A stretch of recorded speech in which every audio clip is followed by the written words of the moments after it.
Bem-vindos ao Ciclo Inspira, um videocast destinado a discutir temas importantes sobre saúde e proteção social. Neste primeiro episódio, falaremos sobre o Agosto Dourado, uma campanha do Ministério da Saúde que fortalece a amamentação. Temos a honra de receber a doutora Maria Tereza Fonseca da Costa, pediatra e coordenadora do Programa de Pós-Graduação em Saúde da Família da Universidade Estácio de Sá. Ela traz uma vasta experiência em saúde materno-infantil e políticas públicas para a promoção da amamentação. É a atual secretária-geral da Sociedade Brasileira de Pediatria, tendo presidido também a Sociedade de Pediatria do Rio de Janeiro, a SOPERJ. Doutora Maria Tereza, por favor, sua saudação.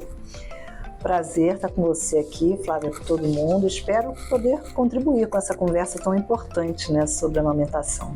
Bom, então vamos começar, O tema deste mês, que nós vamos discutir hoje é o Agosto Dourado, que fala muito sobre o aleitamento humano. O leite humano, ele é popularmente conhecido como ouro líquido, pelos benefícios que ele traz aos bebês e às pessoas que amamentam. Então, o mês de agosto é um mês destinado a potencializar a campanha da amamentação. Sendo assim, doutora Maria Tereza, gostaríamos de fazer algumas perguntas, para a gente poder discutir a temática, e vamos começar com a questão do aleitamento e seus benefícios. Os benefícios são infinitos, para o bebê e para as pessoas que amamentam. Gostaríamos de saber, com relação a longo prazo, esses benefícios, quais são para os bebês e para essas pessoas que amamentam? Bom, Flávia, evidências já há muito tempo mostram benefícios que estão no campo do biológico, vamos dizer assim, o aleitamento, a amamentação, trazendo proteção contra doenças da criança, trazendo uma oportunidade de proteção da saúde da pessoa que amamenta. Até algumas evidências trouxeram já há algum tempo uma situação de menor risco para câncer de mama, mas eu acho que a gente deve focalizar, pensando mais ainda no longo prazo, nos benefícios que são decorrentes de um fortalecimento do vínculo. Do vínculo entre a pessoa que amamenta, a mãe, a criança, de modo em que você tenha nesse momento tão crítico, tão importante da primeira infância, e nós sabemos que o investimento na saúde da primeira infância, aí a saúde física, saúde mental, emocional, ele é fundamental para a prevenção de agravos muito importantes do adulto, da saúde do adulto. Então, se a gente imaginar que a criança que é amamentada, ela tem uma oportunidade de estreitamento de um vínculo emocional, de receber um cuidado, um carinho, receber uma atenção que é tão diferenciada, que traz junto daqueles elementos físico, químicos e biológicos, tantos componentes de afeto, de interação, de compreensão dessa complexidade relacional que é, da criança com quem amamenta, eu vejo que talvez esse seja o maior destaque, pensando numa sociedade, pensando numa proteção social mais ampla, esse talvez seja o maior destaque, investir na amamentação, investir numa amamentação ampla, inclusiva, como é o destaque que a gente faz nesse ano da Semana Mundial do Aleitamento, a amamentação em todas as situações, e partindo dessa perspectiva do aleitamento inclusivo também, eu tenho a impressão de que pensar numa sociedade mais amamentada é pensar numa sociedade onde as questões do afeto, as questões relacionais, as questões que dão para a dimensão humana aquilo que a gente entende que tem um valor melhor, isso é uma construção de uma sociedade melhor. Você pode até ser uma idealização da minha parte, uma idealização da parte de tantos que defendem a amamentação, mas eu gostaria de dar esse destaque, para começar com esse destaque. Muito bom, e são pontos muito interessantes, principalmente o que a gente também queria trazer agora, que são as situações de contexto de vulnerabilidade, né? A gente sabe que muitas pessoas estão envolvidas em contextos sociais muito vulneráveis, e aí esse processo de amamentação, ele acaba tendo uma certa dificuldade, né? Seja por questões médicas, questões de saúde mental, uma necessidade de retorno imediato ao trabalho. E aí, mediante essas questões, a gente queria ouvir um pouquinho de você, né, que lida com essa temática da amamentação e da saúde materna e infantil, se você tem algum relato relacionado a essas dificuldades, né, de seguir com a amamentação por conta de todas essas dificuldades. Nossa, muita coisa, né, que tem nessa pergunta. Vamos tentar organizar. Eu tenho algo que eu gostaria de colocar de início, que é assim: a amamentação, o aleitamento, né, humano, aleitamento materno, ele não é uma vantagem somente para as pessoas em situação de vulnerabilidade ou para as pessoas vulnerabilizadas. Ele de fato é uma situação e um direito que traz vantagem a todas as pessoas, a todos os indivíduos envolvidos, né, famílias, contextos sociais envolvidos nessa existência de uma criança que nasceu e precisa ser amamentada, idealmente com a amamentação exclusiva até o 6º mês de vida e com prolongamento desse aleitamento ao máximo até 2 anos ou mais, né?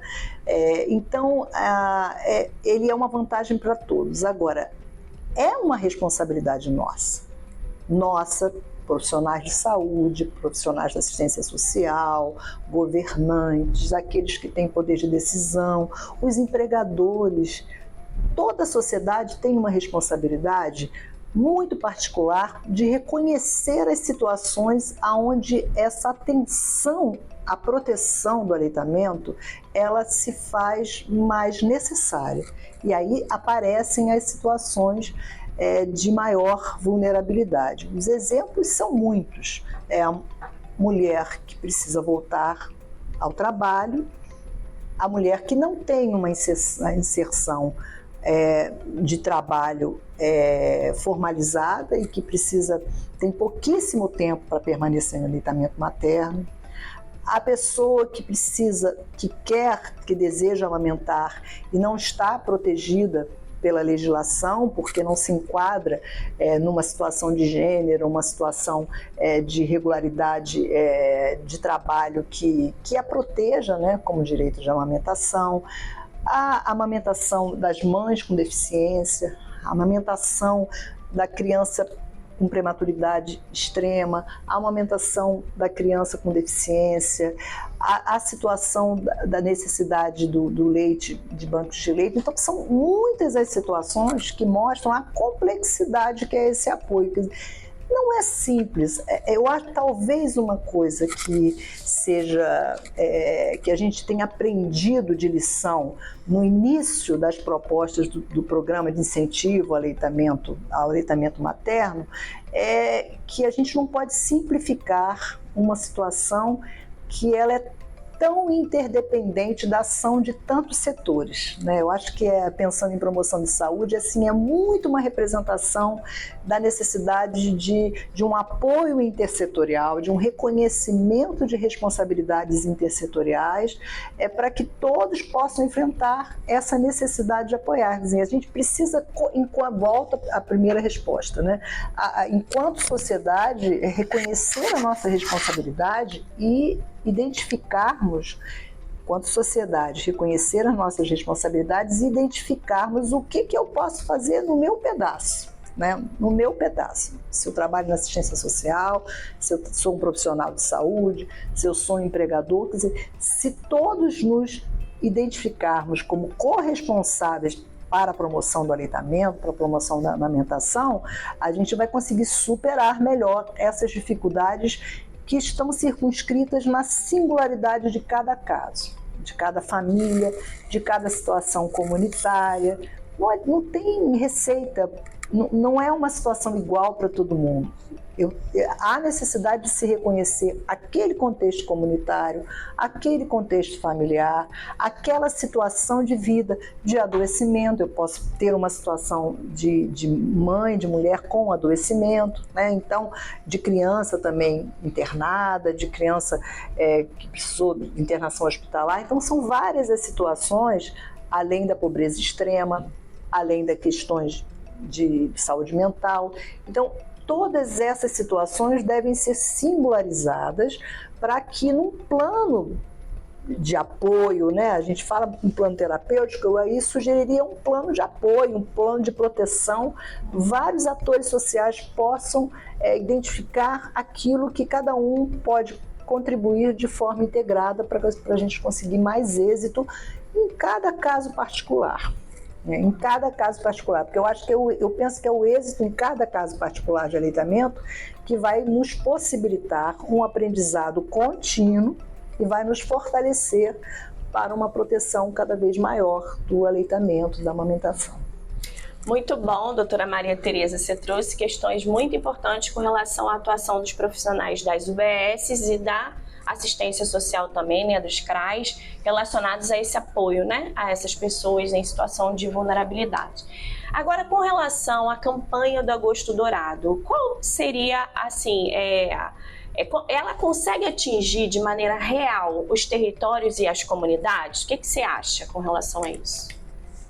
Olha, eu seria leviana se eu respondesse para você que tem informações sobre a efetividade da campanha que já tem aí alguns anos, né? Assim, o Agosto Dourado surge no contexto assim, até anterior da Semana Mundial do Aleitamento Materno, então é uma iniciativa internacional, onde na primeira semana de agosto se instituiu cada ano com um tema escolhido, mas todos os anos com a possibilidade de, enquanto profissionais, enquanto sociedade, refletirmos sobre nossas práticas relacionadas ao aleitamento, né? E o Agosto Dourado ele surge com o reconhecimento da expansão para todo mês, né? Para todo mês, na lógica da promoção de ações com temas, né? E eu acho que tem muito êxito, assim, por exemplo, é muito feliz essa relação da gota dourada do leite, da gota que vale ouro.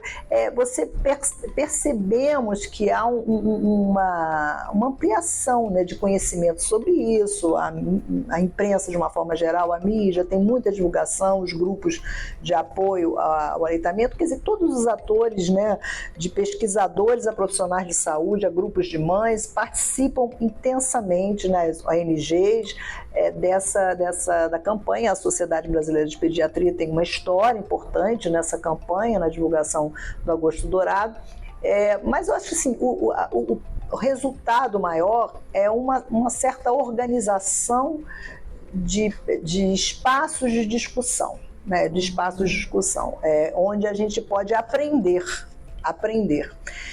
Eu particularmente, por exemplo, nesse ano, me percebi, olha, imagina, uma pessoa na minha idade, com tantas décadas de atuação tanto em pediatria quanto em saúde pública, eu me percebi assim, neste ano, olha, quando começaram a falar de aleitamento inclusivo, e eu identifiquei a diversidade de situações onde a atuação do profissional pode ser tão deletéria, pode ser tão negativa, em situações de mães com deficiência, crianças com deficiência, e como é que a gente pode fazer tão mal sem querer fazer mal, né? Pelo puro desconhecimento. Então, é muito interessante você imaginar que em cada momento de um Agosto Dourado, de uma Semana Mundial de Aleitamento, todas as pessoas envolvidas ampliam a sua sensibilidade, ampliam a sua escuta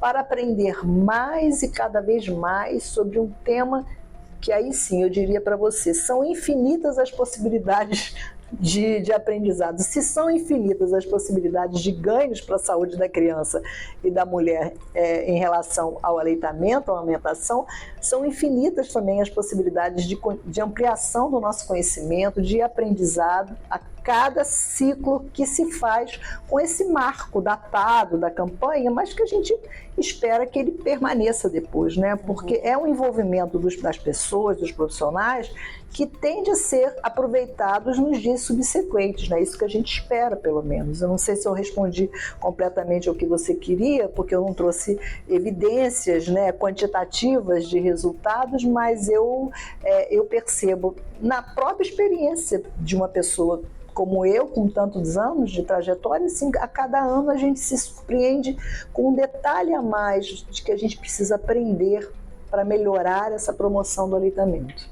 Sim, muito bom. No Agosto Dourado não é só agosto, né? Ele vai seguir aí pelos meses subsequentes e por toda a prática diária aí, tanto da assistência social quanto a saúde. E aí, ainda nesse contexto aí de proteção social, falando um pouquinho sobre os programas de transferência de renda, como Bolsa Família, o BPC, doutora Maria Tereza, a gente queria saber, assim, como que você acha, né, que se conectam, né, as ações aí que são promovidas por esses programas de transferência de renda com esse processo de amamentação que essas pessoas que amamentam passam, né, como que pode apoiar, né, esses programas de transferência de renda aí com esse bebê aí também, que pode estar em um contexto de vulnerabilidade, retorno ao trabalho, não retorno, né, é uma renda que está recebendo, enfim, como que você vê isso, né, dentro do que a gente tem hoje aqui no país, que são esses programas que apoiam, né, a sociedade?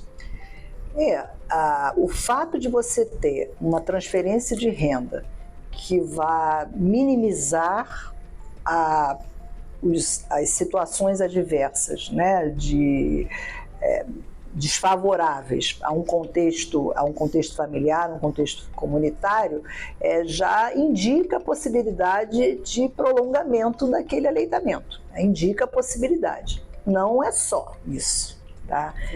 Não tem uma relação direta assim, eu tenho um programa de transferência de renda e com isso a pessoa, eu terei indicadores de mais êxito da amamentação, do aleitamento materno para aquele grupo.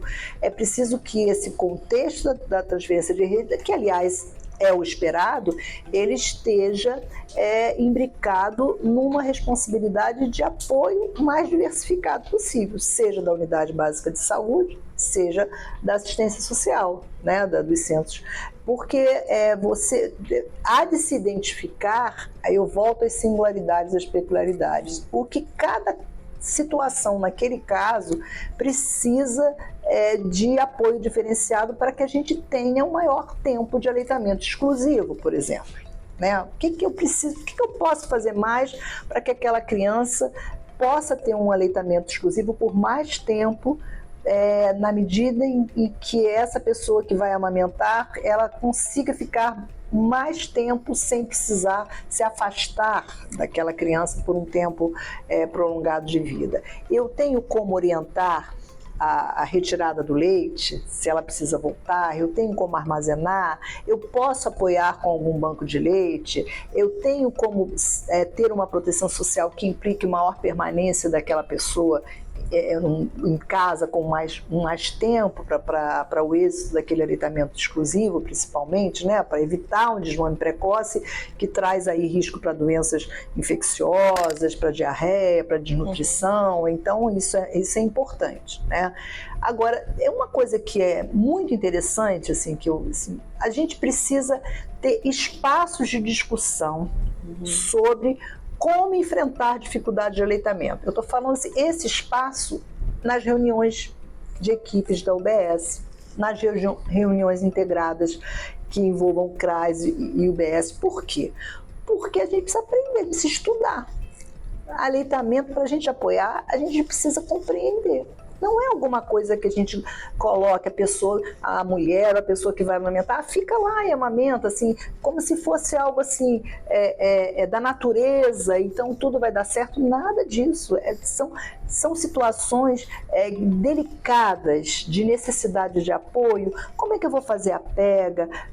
A mama está muito cheia, eu preciso esvaziar, o que pode dificultar? Eu estou tomando remédio, eu preciso tomar remédio, sim. Então, há uma necessidade de conhecimento teórico, sim, das equipes, né?